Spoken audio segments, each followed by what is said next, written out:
So I was actually butt clicking before the start of this, so you might have seen the first two. I want to start with a quote from Jacob Nielsen, because a lot of people have been doing that. And it's a really inspirational quote to me. This might not be one that you've heard before. And it's, snitches get stitches. Have you heard of that one before? No? Oh, yeah, come on, man. So, yeah, my name is Ade. I'm a lead product designer at SoPost. Been here 1 year and 1 week today. So a round of applause for me, please. Enough. You clap at fucking anything, you lot. Like, what the hell? I guess my management style is to be hands-off. I like to be data-driven and process-led, but I like to fuel creativity. You know, in case someone wants to join a team, you know, just so you know. So this talk's gonna have a lot of memes, and it's gonna be me trying to find ways to make GIFs funny and relevant. And unfortunately, I'm gonna keep my clothes on.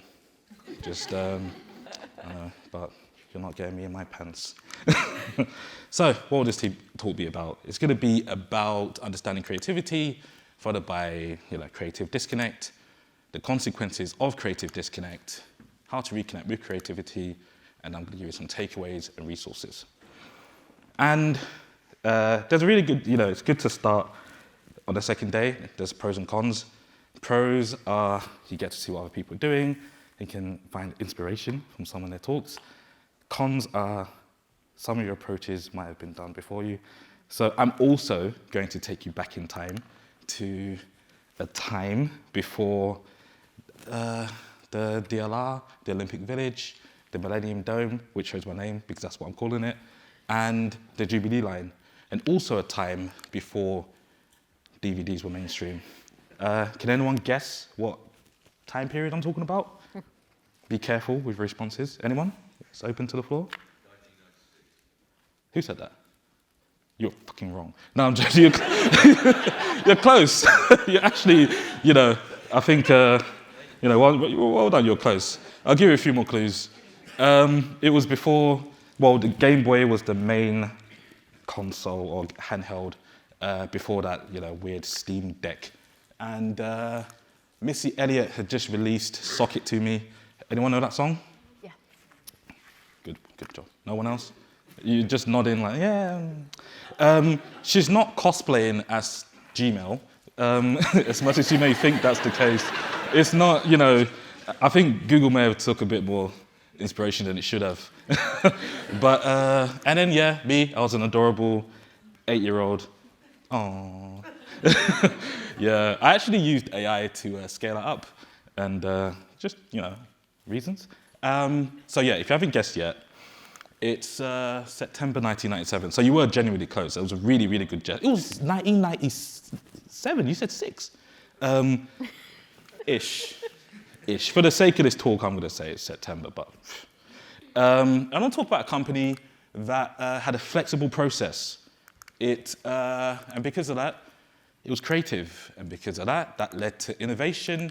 And that company is, anyone can guess? Why are you scared of responding? Say something, please. Apple. Close. Blockbuster. Let's talk about Blockbuster. In the 90s, they dominated the rental market. They had a multi-billion-dollar company. And they were the Toys R Us / Smith's Toys of video rental and game rental. And who in the audience had haircut like this? Come on, tell the truth. Yeah, I mean, no, I didn't. But, you know, we used to your own. And they were able to do this because they had a profitable business model. They were opportunistic and flexible. And as a result, they were rewarded for their creativity. And that's actually me with my dad. Picking out my favorite movie. I've changed over the years. So let's talk about understanding creativity. You cannot put creativity in a box. So my interpretation of creativity is not going to be the same as yours. So users are like, let's see what you fucking has to talk about creativity. It's different. It's subjective. And you can't put creativity in the books, just how you can't put baby in the corner, because you'll have a man in a leather jacket telling you otherwise. Also, creativity takes many forms, like these rainbow foxes from a particular series. Just 2 disclaimers. But I really like this quote that talks about creativity, and I've shoehorned it into this talk to make it relevant. And that is, creativity involves breaking out of established patterns in order to look at things in a different way. And this quote is by Ade-Lee. And when looking at this quote, there's a few things that stick out to me. You've got breaking established patterns, look at things in different. And Ade-Lee is the father of lateral thinking, which is an approach to creativity. Pretty much an indirect way to solve problems that are not obvious. He also wrote a book on it, which I'll get to. And before his tragic passing, he signed my name. He said, "Love you, Ade, Ed," and I feel that love. He's wearing a hat because he spoke about the 6 thinking hats. It's a really good book. But lateral thinking is design theory, a type of ideation, and helps with out-the-box thinking. And if you weren't also hungover, I'd say play a drinking game. When I say creativity, drink. When I say out-the-box, drink. It won't work out today. But he wrote a really awesome book, bestseller, recommend you reading it. And lateral thinking is about challenging what is breaking out of established rules, subverting those long-winded processes, and disregard those implied rules. So this is, let's say, a really long and arduous and rigid process where to get to the solution, you have to go through this really crappy maze. Lateral thinking's like, fuck that, go around it. So, yeah, like this hamster is doing. It pays attention to little things, helps you connect the dots, it helps you challenge assumptions, and it helps you seek alternatives, ways to solving problems. And lateral thinking goes hand in hand with another creative approach, and it's creative confidence. And what is creative confidence? At its core, I've said this so many times, I think I can actually say it from memory. At its core, it's about believing in your innate ability to create change around you. Is that close? Yeah, I mean, okay, whatever, man. Like, it's by the Idea brothers, not Idea brothers, the Kelly brothers. They founded IDEO, and they've got a really, really awesome TED Talk, which I recommend you checking out. So why is it important? It helps you challenge something creatively, and it also helps you combat imposter syndrome. I'm a sufferer from it, and I think multiple people in this room will be. When you have creative confidence, you get an awesome idea, and then you may get negative, positive feedback. It doesn't faze you, because you still that awesome idea, you can run with it. And creative confidence is about being empathetic, asking those why questions. It also is about having creative sparks and insights. And there's a saying which is like thinking like a foreigner, so a foreigner in a new land, how ask those why questions and that curiosity. Similar to this velociraptor trying to figure out how to open this door. It talks about the do something mindset, which is about tinkering and tweaking. And it's all about also avoiding stuff like confirmation bias, so not being shoehorned into something. So if creativity is to be daring, a risk-taker, unapologetic, curious, and collaborative, and it means that connecting with creativity is to break established patterns, does that mean disconnecting with creativity is to conform to established patterns? Let's dig deeper into that. So let's talk about creative disconnect. I don't think creative disconnect happens overnight. I think it's a long process, and I think there's a few things that cause that. I feel like it's a bit like a battery that's just being depleted slowly. That's how I think when you lose your creative juices. There's many factors to cause that battery to deplete. So let's talk about a few of them. I'll be talking about creative blocks, imposter syndrome, complacency, and that leading to innovation lag.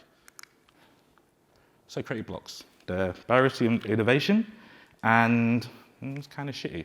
Everyone in one way, shape, or form suffered from creative blocks. And let's say You're being told to come up with this awesome idea, and your brain is just asleep. It's just like, nah, I'm not doing that today. And the many factors of creative block could be a mental block. Your inner critique is being a bit too critical. Bandwidth, so lack of time, a lack of emotional energy. And then emotional barriers as well. So, your fear of embarrassment. I'm so scared to do this. I'm probably just not going to do it at all, just in case it goes to shit. And bad communication. And that could be bad communication between peers, leadership, your customers, and your community. And all of the things I'm talking about today can affect individual people and businesses as well. So when I'm saying you, I'm also talking about businesses because, businesses could have creative blocks as well. And I think it's a combination of fear, frustration, and eventually defeat.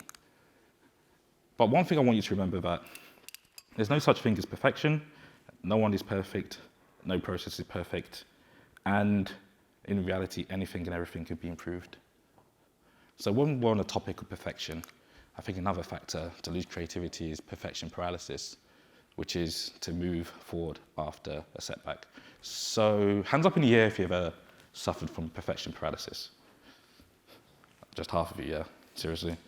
So other half is like, I'm fine. What about creative blocks? How many of you have suffered from creative blocks? Cool. Seriously, literally, a quarter of you are fine. Damn. Okay. Now I've never had these problems. I'm just here for the booze. And you think about it, it's like these dominoes falling, and then one doesn't fall the way you want it to, and you're just like, I'm done. That's it. I give up. You can just push the next domino down, but nah, I'm done. And it's caused by stuff like internal criticism, and then because of that internal criticism, you're self-sabotaging opportunities or yourself or projects. And then that leads to stress and eventually missed opportunities. And also set overly high expectations. You're trying to do everything at once. You're not trying to do it in phases. And then you're fearing the worst case scenario, I need to get it right. And as a result, you're not getting anything done. And I'll actually give you a personal example of perfection paralysis. So I've been working on this book for a few years, and as you can see, it's actually finished. But every time I learn something new, I'm like, I need to add it to this book. I just need to add more to it. And now it's like 2 years out of date, and I need to go back to it. But perfection paralysis, I'm just constantly in that loop. And I think perfection paralysis can lead to imposter syndrome as well, which is where you rate your skills lower than what they actually are. And just to make this clear, this isn't like a step-by-step process to how to lose creativity. It's not like you have first is creative blocks. It's not that. It's interchangeable. It can go in any fucking direction, and it could be one of these things or all of these things. I'm just, just the sake of the talk and structure. You know what I mean? So, same super detailed illustrations. I paid big bucks for this, and then you've got an awesome idea. This time, people shoot it down, preferably on Twitter. And then, as a result, you die a little inside. You're like, well, I'm not going to give you other ideas. Because that's how you're going to treat my idea. And it leads to stuff like undercharging, taking fewer risks, having a negative attitude, and stunting your growth. And again, this isn't just individuals, it's businesses as well. Let's say a business that released a product, and it's janky as fuck. I don't know. Gaming terms, anyone play games? Okay, at least half of you will understand what I'm about to say. No Man's Sky. When that was released, it was ridden with bugs, and then they could have just been like, ah. Other games have been out there where they release something, it's critically panned, and then they do nothing else with it. But No Man's Sky was a great example where they decided to tinker and tweak and fix. Also, I feel like imposter syndrome leads you to be a bit of a negative person where you start putting yourself and other people down to put them to your level. But there's a reverse of imposter syndrome, and that's the Dunning-Kruger. Sorry, I didn't think it was Ade-Lee, so I clicked it again, so you missed the reveal. And Dunning-Kruger is when you rate your skills higher than what they actually are, and it tends to affect new businesses and juniors more than anything. Fresh out of uni, you got that job, and you're just like, I can take on the world. And it's like, don't take that big project on. It's like, fuck you, I know what I'm doing. They don't know what they're doing. What are you talking about?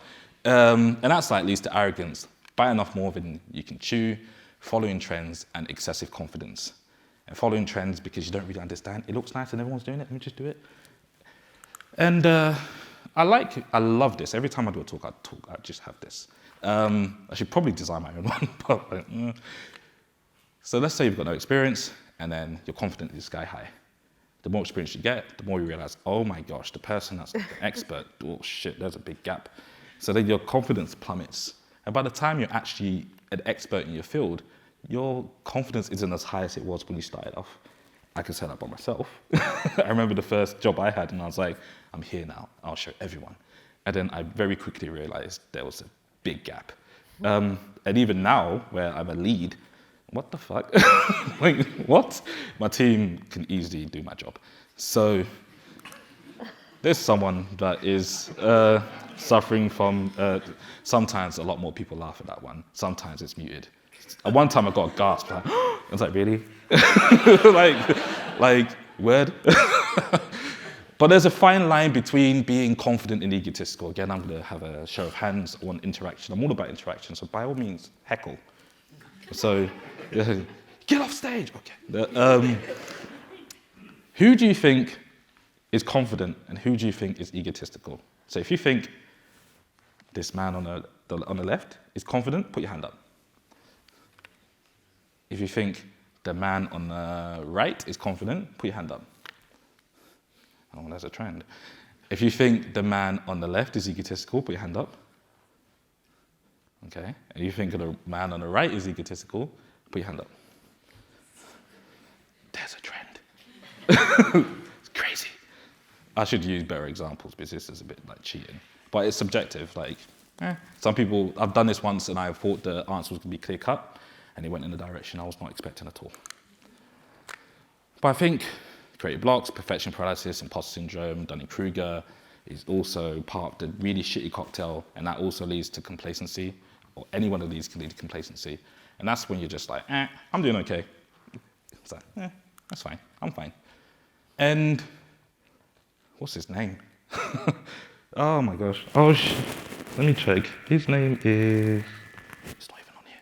I don't know. The second guy that spoke yesterday, he spoke about how in his first job, the people that were there the longest got let go. And I think that they got let go because they weren't very flexible. If he was here, he could have told me his name. Does anyone know his name? Graham. Thank you. Cool. It wasn't a test, it was just I didn't know. And then I think complacency is a slow, unassuming poison. You don't really know you're affected by it. And it leads to being overly measured by your success. Think of it like a one-hit wonder. So I'm done, like royalties for life. Overly reliant on visible metrics. We're seeing year-on-year growth. I'm getting promoted every year, or I'm getting a pay rise every year. And not being rewarded for doing something different. So this person tries something different. That's not how we do things. No, we don't need to do that. And it leads to taking fewer risks, uninformed biases, sloppy outlooks, and echo chamber of clusterfuck. And what I mean by that is just surrounded by people that like, you're trying to tell them something, and they're like, no, it's fine. It's like, no, but we should do this, and no, we've always done it like this. And it's really annoying. I really hate it.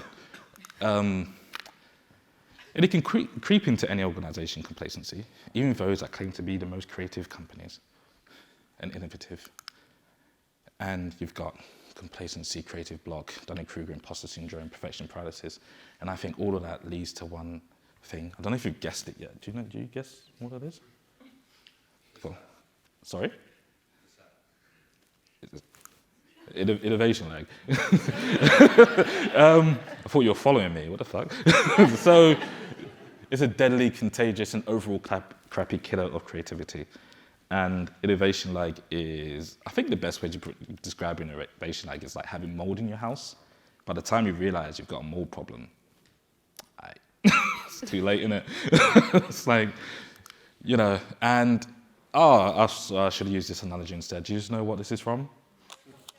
Yeah, you know, I love that show, man. Back in the day, I don't know about the new one, but you sprinkle a bit of creative blocks, imposter syndrome, complacency, and you know, you don't have chemical X. Instead, you just create this really bad cocktail, and it's contagious. It kills creativity on impact. It's difficult to identify, and it's even more difficult to cure. By the time you are in a position, in a state of innovation, like you damn well fucked up.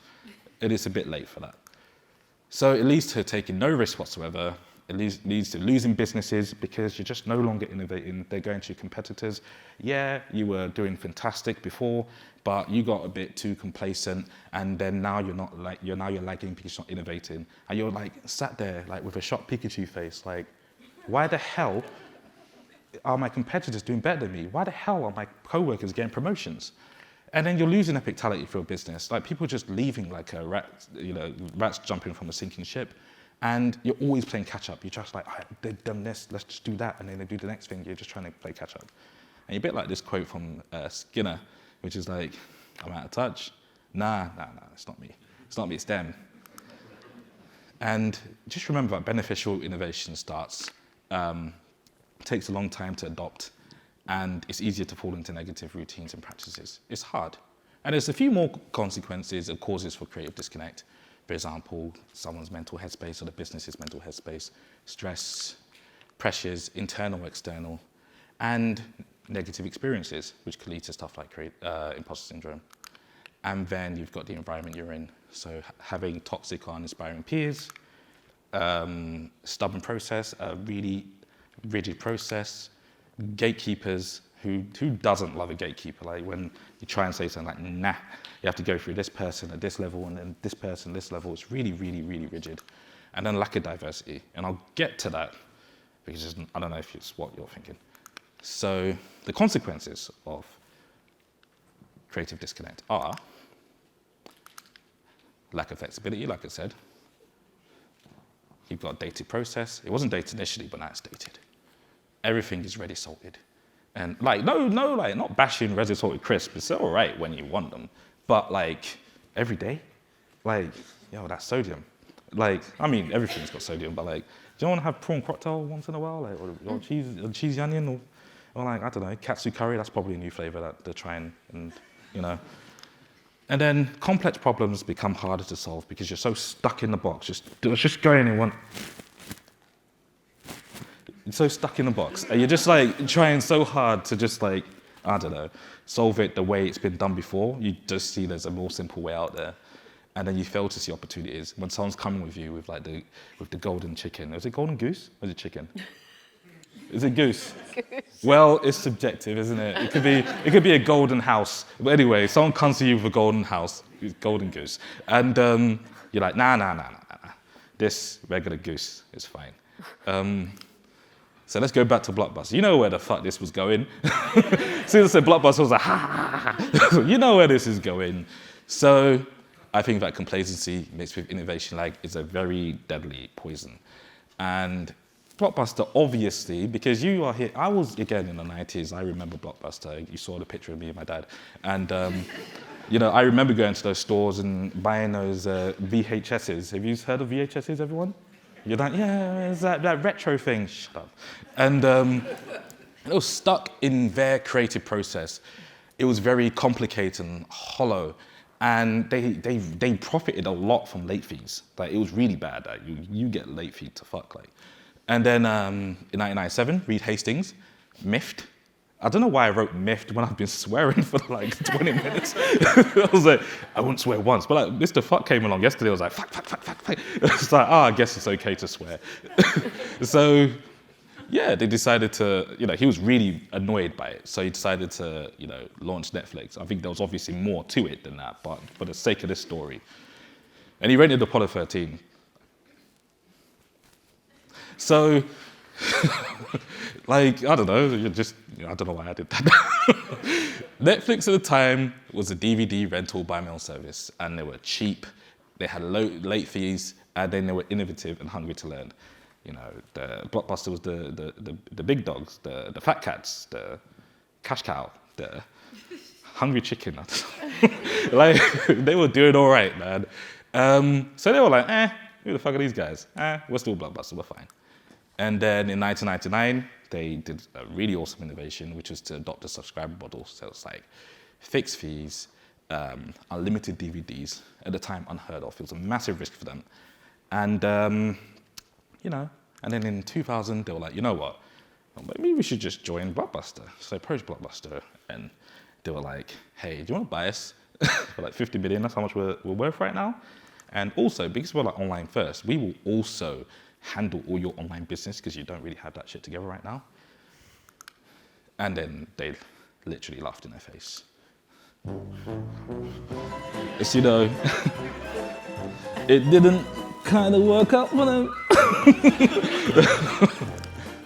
And you can see here, like, when Netflix approached Blockbuster, they were worth 50 billion. And then, yeah, Blockbuster was losing business, but it was still in the billions.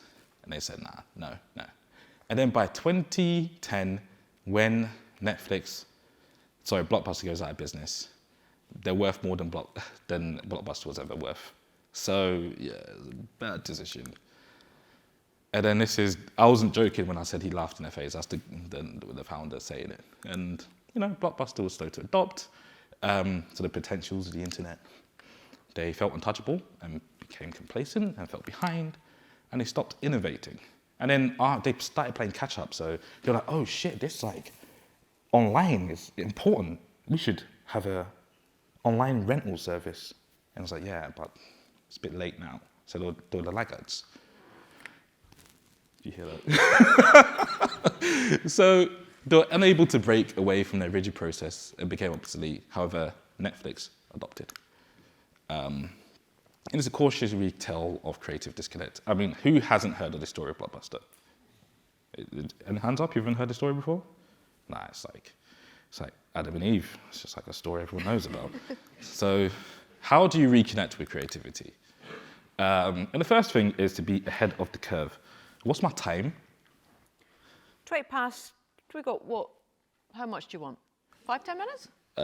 Maybe 10 minutes is good. 10 minutes is good. Yeah, okay. I've got a 2-minute video. So it's being ahead of the curve. And Guy Kawasaki, who's heard of Guy Kawasaki? Am I saying his name right? Kawasaki?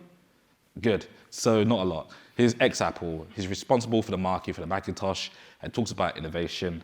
And he does a really good job at it. So I've got a 2-minute video. He just talks about jumping the curve. And he's got a talk on YouTube, which is The Art of Innovation. And it's a really, really, really good talk. The third thing is a matter of perspective. The perspective is to jump curves. Not to stay on the same stupid curve that you're on. Not to try to do things 10% better. When we were creating the Macintosh, we were not trying to make a slightly better Apple II or a slightly better MS-DOS machine. We were trying to jump to the next curve of personal computing. The greatest example of this occurs in the ice business. Ice 1.0. In the late 1800s, early 1900s, there was an ice harvesting business in the United States. This meant that Bubba and Junior, during winter, would go to a frozen lake or a pond, cut blocks of ice. 9 million pounds of ice was harvested in 1900. Their idea of innovation was bigger horse, more horses, bigger sleigh, sharper saw. But it was fundamentally wait for winter, live in a cold city, cut blocks of ice. 30 years later, we have Ice 2.0. Now we have the ice factory. Major technological breakthrough. It did not have to be winter. It did not have to be a cold city. You froze water centrally and delivered it via the Iceman in the ice truck. Imagine the breakthrough this was. No more limitations by climate, no more limitations by season. You could have an ice factory. 30 years go by, we have Ice 3.0, refrigerator curve. Now, it's not a matter of can you freeze water centrally, can you put it in a truck, can you deliver the ice to people. Now, everybody could have their own personal ice factory, a PC, if you will, a personal chiller. The very interesting story about all of these curves is that none of the organizations that were ice harvesters became ice factories, and ice factories did not become refrigerator companies, because most companies define themselves in terms of what they do, not the benefits they provide. If you define yourself as we cut blocks of ice out of lakes, you remain an ice harvester. If you define yourself as we freeze water centrally, you remain an ice factory. If you define yourself as we make a mechanical gadget called a refrigerator, then you stay on the refrigerator curve. Great innovation occurs when you get to the next curve, when you go from telephone to internet, when you go from daisy wheel printer to a laser printer to 3D printing, great innovation occurs on the next curve. Cool. He said it, I didn't need to. But yeah, I think to keep away from the dreaded innovation lag, you always need to be thinking about the next curve. Inspiration is absolutely everywhere, in the unlikeliest of places. Don't worry about making mistakes, and focus on making meaning, not money. So that links to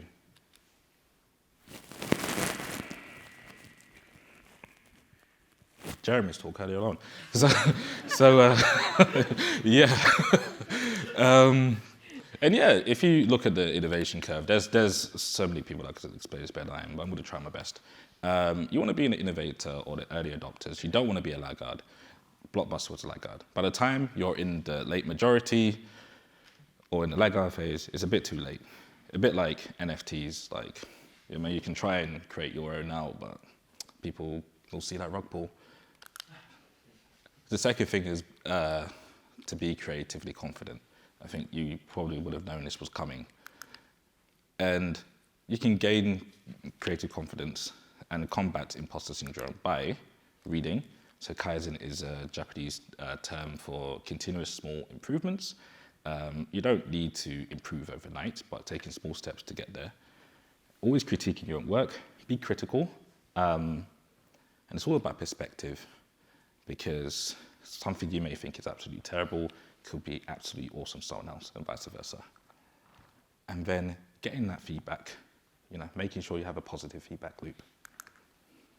The next thing is to foster diversity. I told you I was going to come back to this, and I know you're all at edge of your seat, like, yeah, tell me more.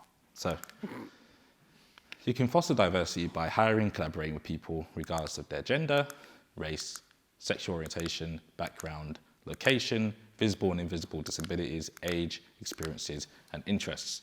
So, I'm not saying hire 500 Ades, because then it's not diverse. And I'm not saying hire 2,000 Ade-ettes, female version of me, because then it's not diverse. You need to have people from different perspectives so I can get a varied and different opinion.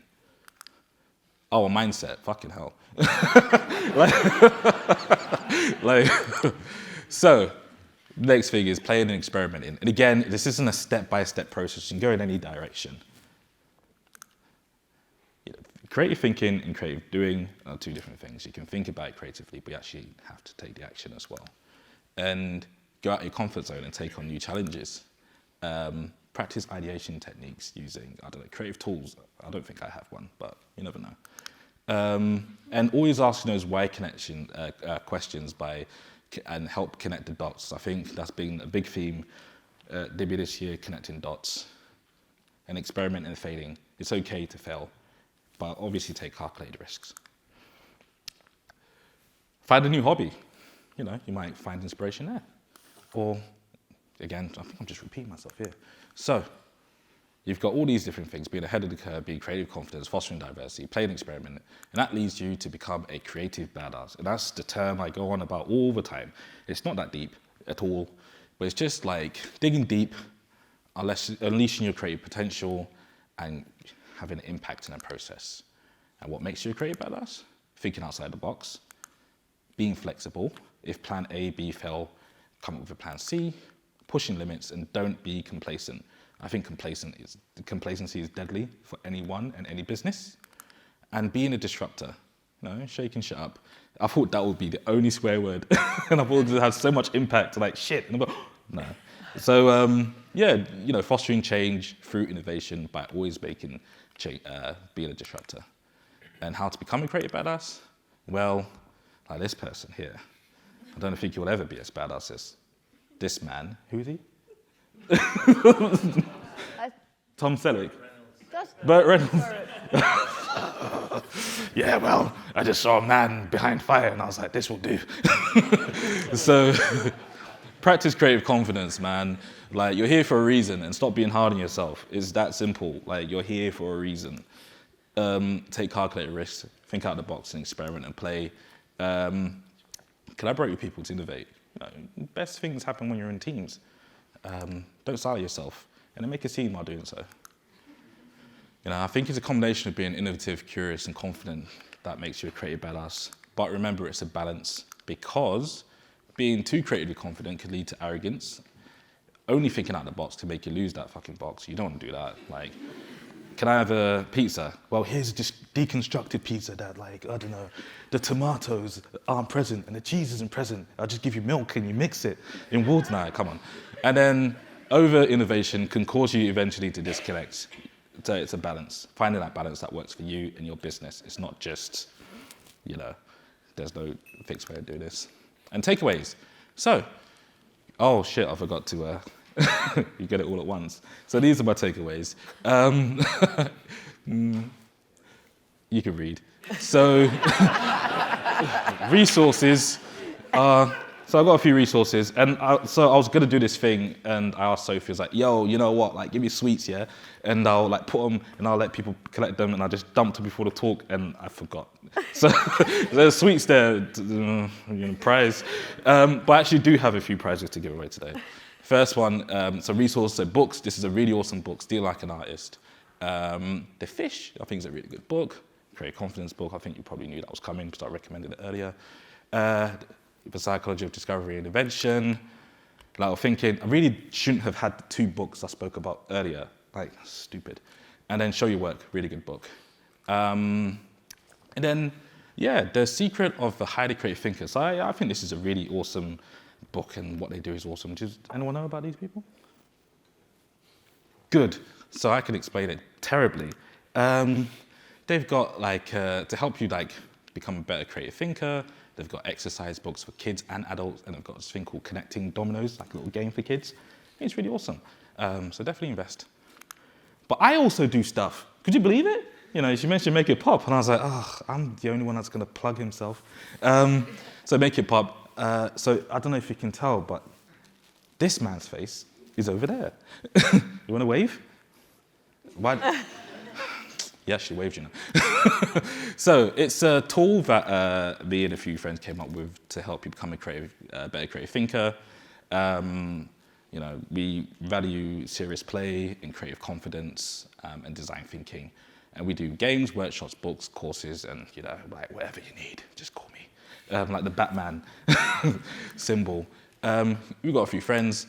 And how it works is you've got like a black task card, which is the what you'll be doing, and then you can have a red or white client card. A red one is quite unconventional. For example, one of them is like design. So the black card's like a website, and then the red client card is for something really unconventional. You're not gonna believe what I'm about to say. Cat breast milk. So how would you design a website for a person that sells cat breast milk? Breast milk. I did actually, yeah. And you're all sat there like, what the fuck? My whole point is about challenging creativity. Are you surprised by me saying cat breast milk? How about designing an app for, I don't know, a dating app for cats called Pussy Galore? Like, so these are actual cards in the deck, by the way. I'm not just saying shit. So, and you're like, what was the point of my talk if you're not going to take me seriously, huh? So, helps defeat creative blocks, boost creative confidence and ideation. And there's a free sample deck you can try just by going on site. And then we've got a free generator if you wanted to do something, just today. We released this during the pandemic when, just giving people something to do. A great example is one that I generated before this talk. So how would you design an advert for a beauty pageant sponsored by an unethical relationship counselor that is corrupt and proud? Tell me. His face was like, what? Do it at your own time. But yeah, there's just ways to mix and match and challenge creativity. And then I released a manga, which is just about demystifying design thinking. You can get that on Amazon, but I've got 4 copies to give away today. 1996, round of applause for him. So he gets one. Come to the stage. Come. Yes. I'm running out of time. I'm not going to throw it for you. Get it at your own time. And then I've got 3 others. Cheers, pal. It's right, man. You can have one. You can have one. And she actually opened her mouth. You just was like, huh? So come get it at the end. And there's good fucking design advice. I guess there was profanities after all, but they really gave good advice. That just is a good pick-me-up. Also released a book, and I did a talk at DIBI 5 years ago, or 4.5, and I thought I bombed it, to be honest. I thought I did an absolutely terrible job. But I was going through the slides again when I was doing this one. I was like, it actually wasn't as bad as I thought it was. It's all about perspective.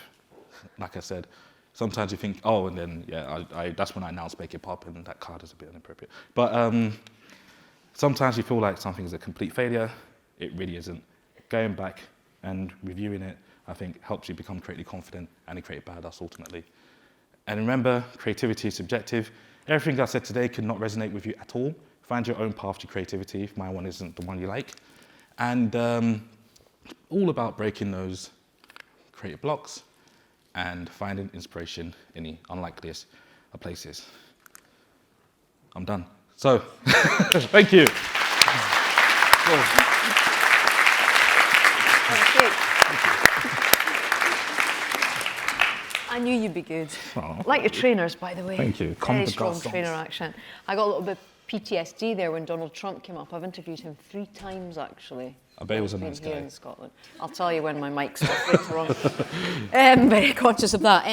I'm conscious of time, and I know Stuart's on quite a tight deadline, but I wanted maybe just to bridge to Stuart's talk, something that you touched on there, Ade. How diverse do you think the tech industry is? I think diversity is complicated. So Yeah. in terms of the amount of the split between men and women, I think it's quite diverse.